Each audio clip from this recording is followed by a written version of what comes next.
Hello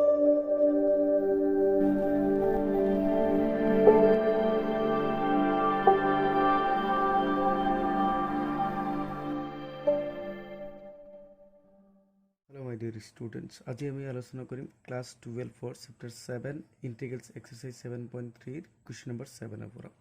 তো চোৱা ইয়াতে কি দিছে sin 4x sin 8x dx এক ইন্টিগ্ৰেশন কৰিব লাগে। তো এইটো ইন্টিগ্ৰেশন কৰিব হলে তুমি তাৰ আগতে এইটো ফৰ্মুলা জানিব লাগিল কি আছিল twice sin a sin b = কি হয় cos a - b and minus cos a plus b হৈ যায়। তো এই যোনটো ফৰ্মুলা আছে ইয়াক তুমি এনেকৈ লিখিব পাৰা কেনেকৈ sin So যেহেতু ইনটু হয়েছে তো উল্টা উল্টা হলে একো প্রবলেম নহয় sin 4x ইয়াতে লিখি দিব পারা তো ইয়াতে dx দিলা ঠিক আছে। সো এইটো ফর্মুলা যেতে চেক করিবা তেতে ইয়াতে এক্সট্রা কে 2 আছিল কিন্তু ইয়াতে এক্সট্রা কে 2 নাই তো এক্সট্রা 2 ইয়াতে দি দি আর ইয়াতে 1/2 কৰি দি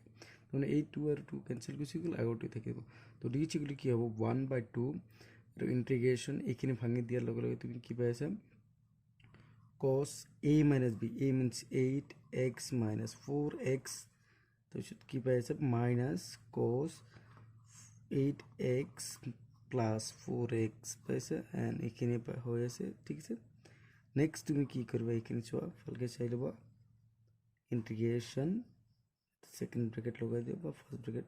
তো ইয়াতে কি মানে হ'ব তোমাৰ cos 4x হৈছে মাইনাস ইয়াতে কি পাবা cos 12x হৈছে ঠিক আছে।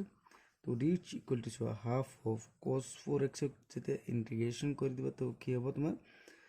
sin 4x divided by 4 হবে আর ইয়াতে সবা এটুত কি পাইছে মাইনাস এটা কি পাবো sin 12x divided by 12 extra কি হবে প্লাস c কারণ সবা ইন্টিগ্রেশন যেতে তুমি cos mx dx করিবা তাহলে ইয়ার কি হয়ে যায় sin mx divided by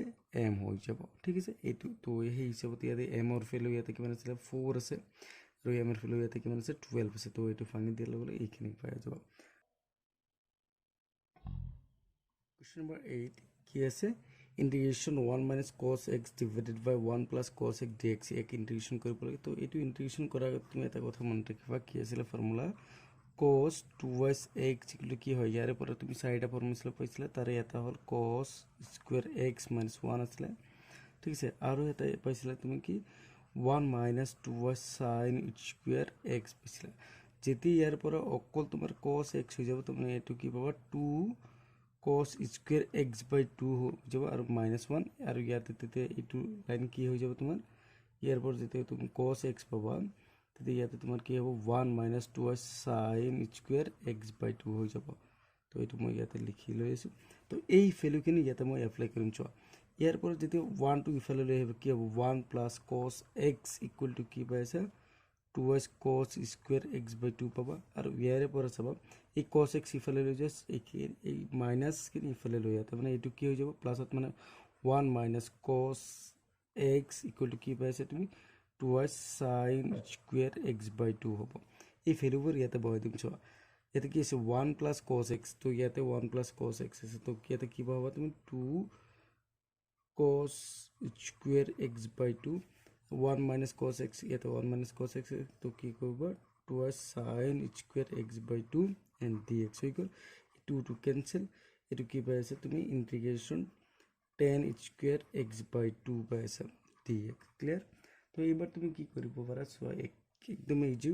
কাৰণ তুমি এটো গম পোৱা যে tan square theta = কি হয় তোমার sec square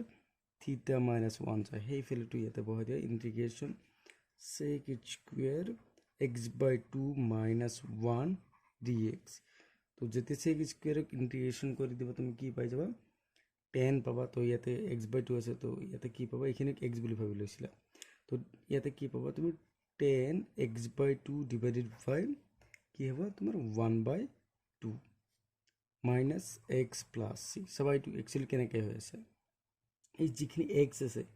x এটাকে এই তুমি মনে মনে ভাবিলে ইন্টিগ্রেশন sec square mx তেতিয়াহলে কি হৈ যাব তোমাৰ tan mx divided by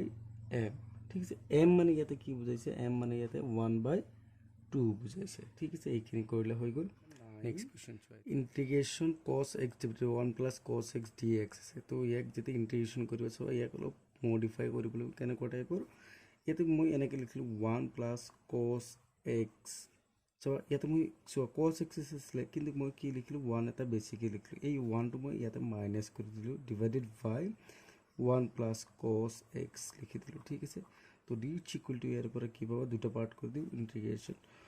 1 plus cos x divided by 1 plus cos x আৰু ইয়াতে মাইনাছ আছে মাইনাছ ইয়াতে কি লিখিব 1 plus